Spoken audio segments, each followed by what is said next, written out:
I had an interview with a demon on Monday.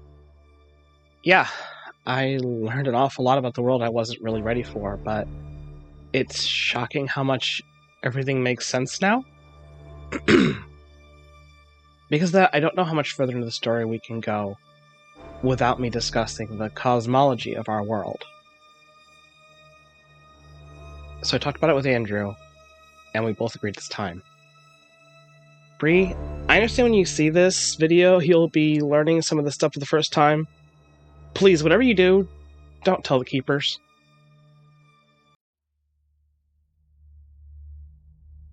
Well, what is cosmology? There's a couple of definitions, and it breaks down into metaphysical concepts as well as physical concepts, both of which are vital for understanding how a world, or a universe, or even just a society works. For the most part, my world works the same as yours. We have the same sciences, the same religions, the same myths, but the difference comes down to the patina of real magic that pervades everything. I've met elves and extraterrestrials. There are vampire politicians and dragon CEOs, not to mention the whole werewolf mafia and transhumanist societies. And none of those would be possible if not for the blending of science and magic. For scientists, there are, as of the 21st century at least, 118 known elements on the periodic table. This is barring any of the new galactic elements you guys may or may not discover before your ecosystem collapses. Hey, all I'm saying is if you think you can terraform Mars, it'll be a lot easier to terraform the Earth. Cheaper, too. These are physical elements, and they're based on a physical cosmology. Magic, on the other hand, is a metaphysical concept. Necromancy, pyrokinesis, time manipulation, and witchcraft. This is all based on 7 elements, and those elements can be determined on a number of things from the time and places where you were born to an innate aptitude or fairy lineage. Astrological signs are a big one. The Western zodiac is governed by 4 basic elements. You have the fire signs of Aries, Sagittarius, and Leo, water signs like Scorpio, Cancer, and Pisces, air signs like Libra, Aquarius, and Gemini, and earth signs, Capricorn, Virgo, and Taurus. Using these signs, we can typically suggest a person's elemental affinity, but not always. For instance, nature, void, and spirit could just be any of them. For me, an Aries, a fire sign, my elemental affinity is fire. But then take Martin, an air sign with a fire element, and Madeline, a water element with a fire sign. Many older myths and religions follow these elements, and it's seen in the divine profile of many different gods from Zeus to Ereshkigal. And that's where the real magic in this world lies. All spiritualities have some form of magic that's meant to connect with the metaphysical cosmology. I've made a couple of tables that I'll use to show some examples, and then we'll talk about the ones I know the most about.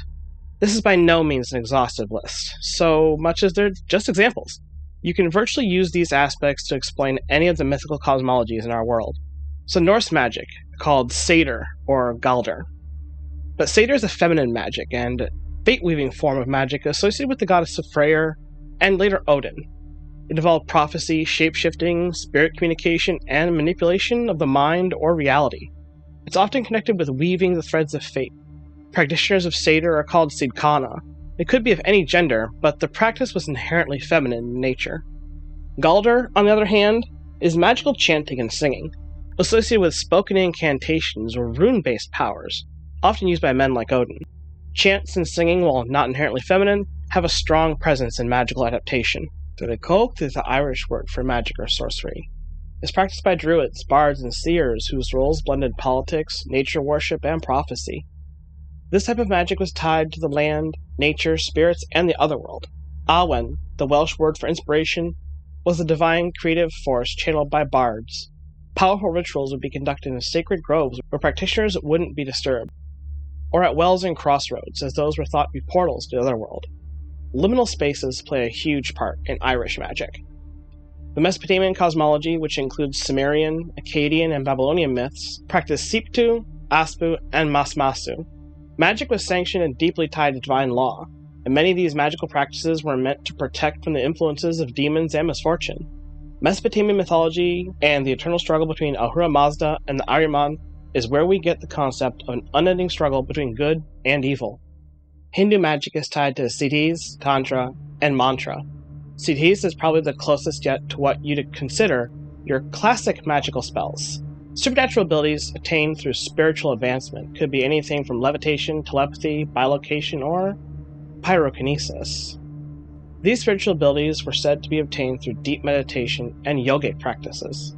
Tantra, on the other hand, were a collection of esoteric rituals focused on blending physical and mental energy with sensuality to create an altered state of consciousness. It's similar to Shinto Kujikiri. Speaking of similar, with mantra we see again a type of ancient magic tied to sounds or phrases that are used to invoke divine energies, transform inner states, and even command supernatural forces. Siddhi also appears in Buddhism, since many Hindu practices went hand in hand with these. But Buddhist siddhi could also include healing magic, clairvoyance, and even time manipulation, but only for those with ties to the void element. That's one very strict policy of magic in my world. Only those with some command over void can even come close to touching the manipulation of time itself. Upaya in Buddhism is often thought of like magic, and such is the quote from Arthur C. Clarke, "Any significantly advanced technology is indistinguishable from magic." These are spiritual tools used by Upaya practitioners were thought to bring people to enlightenment. In Tibetan Buddhism, mudras, mantras, and mandalas function as magical tools to transform the inner and outer worlds. According to Buddhists, compassion itself is a magical power. Next we move to Japan and Shintoism. Magic in Shinto isn't about casting spells, but invoking the harmony and favor of spirits and the natural world. Kujikiri, or hand signs, are about aligning one's mind with one's subconscious thought. Some studies have even indicated that performing Kujikiri correctly can actually boost one's mental prowess and ability. Kogachi is another ritual practice mostly associated with Shinto shrine maidens. It's a type of ritualistic purification meant to dispel evil, spirits, and misfortune. Apart from using Kujikiri for this purpose, practitioners also invoke Norito, sacred prayers or invocations that are spoken or read aloud to appease or request aid from divine kamis. Is that why a lot of anime characters call the names of their attacks? I have to wonder. One thing that I must make sure I mention here is the origin of mana as a magical energy. Mana gets used in a lot of RPGs, card games, and by fantasy authors, but one acknowledgement I always fail to see is that the word comes from Polynesian folklore. This is a practice of Hawaiian, Maori, and Tahitian natives. Its meaning is a spiritual power, prestige, and divine authority. Mana can be gained, lost, inherited, or transferred depending on the user. In its native use, mana is the essence of being comparable to soul and power. It can be spiritual, royal, and even physical. I'll also briefly mention chakras, ki, prana, and aether, as these are magical energies used by Hindu, Taoist, Buddhist, and European alchemists, respectively. Christianity itself isn't without its own forms of magic. Despite claiming they don't practice magic and that sorcery is evil, Christian prayer is simply another form of meditation. Hymns are a Christian galder, and a lot of Christian rituals involve things like lighting candles or incense, a practice used through many Grecian cultures, and especially Hindu and Grecian. Although for its own unique magic, many of these existed in the pre-church canon. Thaumaturgy, for example, is also called wonder-working. Things like water walking, healing, and exorcism and resurrection were often miracles attributed to saints, while charismata, like tongues, prophecy, and healing, were considered gifts of the Holy Spirit. And then there's Gnosis. Gnosis is a spiritual knowledge at the heart of Gnosticism. Sigils, sacred geometry, and secret names for God like the Tetragrammaton and Nabraxis. Gnosis is forbidden wisdom and inner light, divine will through an internal, personal, holy power. Quote, "We are each a savior, each a god. It is the fear of what this means that binds us to the mortal realm. This is the wisdom of the keeper of the void. But what could that all mean? Consider this. We are each a god, our own god. You, me, each of us contains a divine spark awaiting to be awakened once that knowledge is unlocked. The unlocking of this power is achieved in most magic systems through a deep spiritual knowledge. Enlightenment, nirvana, gnosis. Now let me break it down for you like this.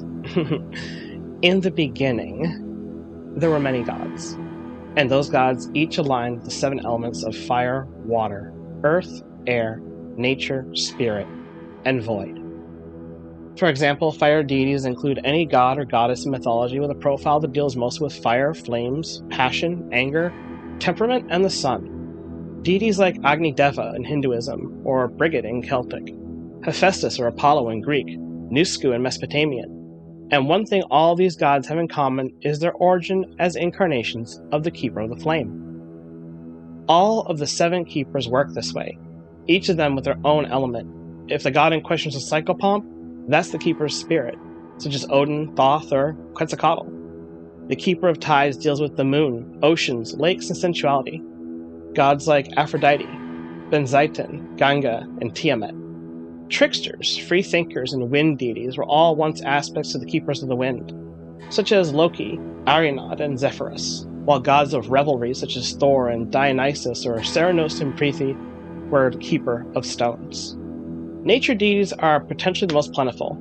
Idun, Pan, Epona, and Inari, and Demeter all come from the keeper of nature. But where did all these gods go? The Council of Nicaea in 325 CE marks the historical turning point where the Christian canon was formalized, and texts not aligned with Roman orthodoxy were declared heretical. This wasn't just limited only to Abrahamic texts and those found in the area, but expanded to include many types of magic throughout the world. This shift away from polytheism into a monotheistic domination comes from a source described in Gnosticism, and that is the rise of a being known as the Demiurge. The concept of the Demiurge first came from Valentinism, a major Gnostic Christian movement founded by Valentinus of Rome in the 2nd century CE. The influence of Valentinism spread widely outside of Rome into Northwest Africa, Egypt, Asia Minor, and Syria. Later it broke into an Eastern and Western school. The Edict of Thessalonica in 380 CE declared Nicene Christianity as the state church of the Roman Empire. Several Gnostic texts from that time, such as the Gospel of Thomas, Mary, and Judas, were rejected from biblical canon. But let me explain a bit about the backstory of Gnosticism here, and how it relates to our story. The 7 keepers, or 7 sleepers, as we've mentioned before, refer to divine spirits trapped in mortal forms. While this is primarily a Christian myth, it's precisely to do with the Christian push to obfuscate or hide away any references that would suggest a divinity other than their one true God. In Gnostic belief, the true God is sometimes called the monad or the pleroma, is a formless, unknowable source of divine light and totality. This divine being exists before creation and is the source of all that is truly good. This God is referenced in various ways across texts, and although Gnostics believed in Jesus, they did not believe that the God of the Old Testament was the same as the true God. Instead, they believed that the God of the Old Testament, the Yahweh, or more accurately, the jealous, wrathful God described therein, was actually the Demiurge, called Yaldabaoth in many texts, a false god created by the divine being Sophia in a moment of imbalance. This Demiurge creates the material world, but not in love, but in ignorance and arrogance. He proclaims himself the only God, saying, "I am God, and there is no other gods beside me." A claim which Gnostics took as proof of his ignorance, because only a being that does not know the fullness of creation would say such a thing. The world of polytheistic gods, those of fire, spirit, void, nature, etc., are emanations of the true God, or pleroma. Each one is a reflection of part of the whole divine source. The many pantheons of earth are echoes of these eternal beings whose truth was known in early human history. But then something happened. The Demiurge rose and began rewriting the structure of reality, sealing the pleroma away and declaring himself the one true God. Through manipulation, war, and false prophets, he converted worship of the many into worship of himself, destroying temples, rewriting myths, and calling the old gods demons, idols, or pagan lies. In universe, this means the shift from polytheism to monotheism was an actual conquest, orchestrated by a malevolent force trying to enslave human perception.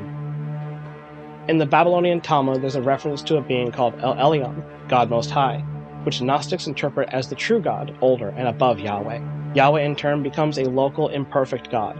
But through the rise of institutional religion, the name El Elyon is absorbed into Yahweh's identity, a merging and usurpation that removes the distinction between the divine source and the jealous creator. The Council of Nicaea is the moment where the Demiurge seized control of all metaphysical realms, erasing or sealing sacred knowledge and blocking humanity away from our divine truth, that no other gods are needed.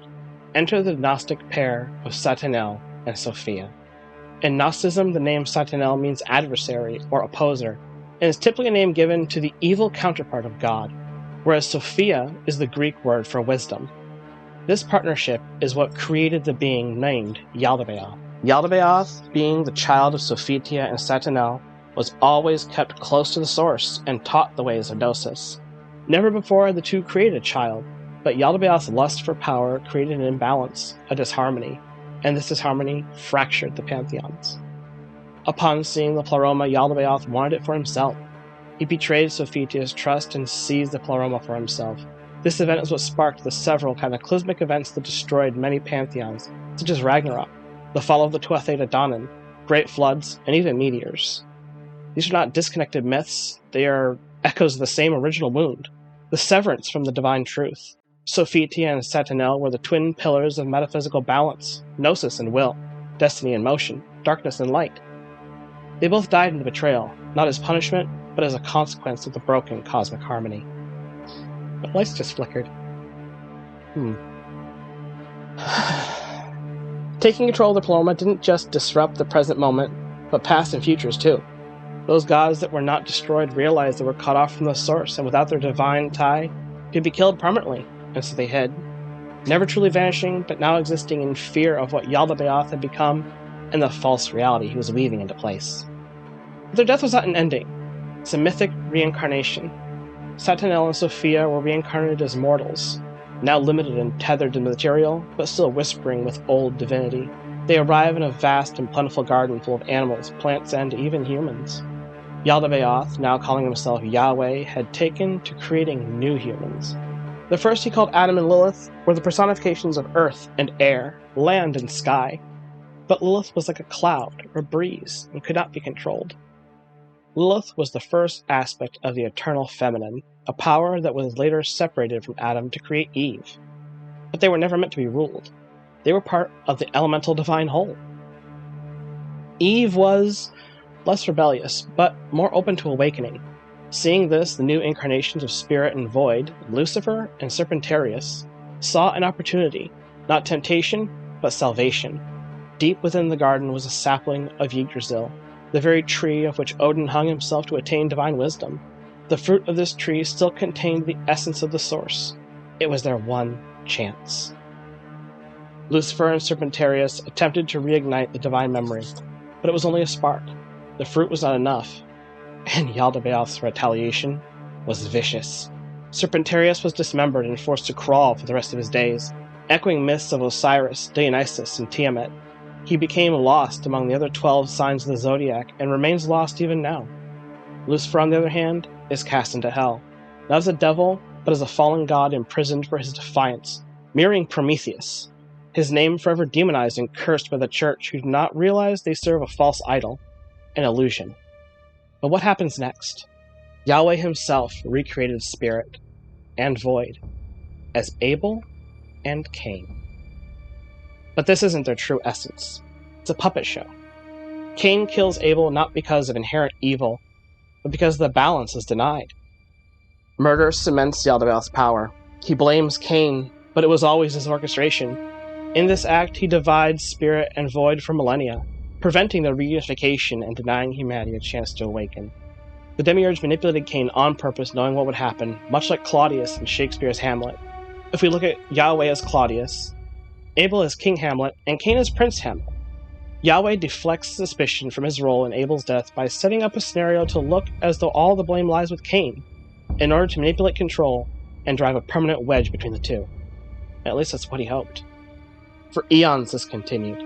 The original 7 keepers of the elements lived countless lives, each one growing further and further from their original divine self, further from gnosis, and further from magic. This singular act ripples across all human faiths. Gods vanish, magic dies, empires rise in monotheistic control. Those who remember the truth are labeled witches, heretics, or pagans. And the further the keepers got from gnosis, the more detached and mortal they became. Soon they couldn't remember any of their pasts. The only one who does is Void. Void always remembers because Yahweh, the demiurge, wants him to remember. There's a fraction missing. Void can only remember up to his past life as Cain. He can't remember being Serpentarius or Sophia. That's why Yahweh designed a rift between spirit and void. By disrupting their harmony, they can never remember who they were. But faith in Christianity is waning in modern day. More and more people are choosing to either reject gods entirely and turn to atheism, or try to relearn the old ways, which is New Age pagans, Wicca, Asatru, Greek Orthodox, and many East Asian gods never fully left, but have been hiding. Yahweh is losing his grip and fading in obscurity. He won't be able to always keep void and spirit separate, and he knows that. The keepers were scattered and incarnated across time, but not all is lost. In the present, they are starting to awaken again.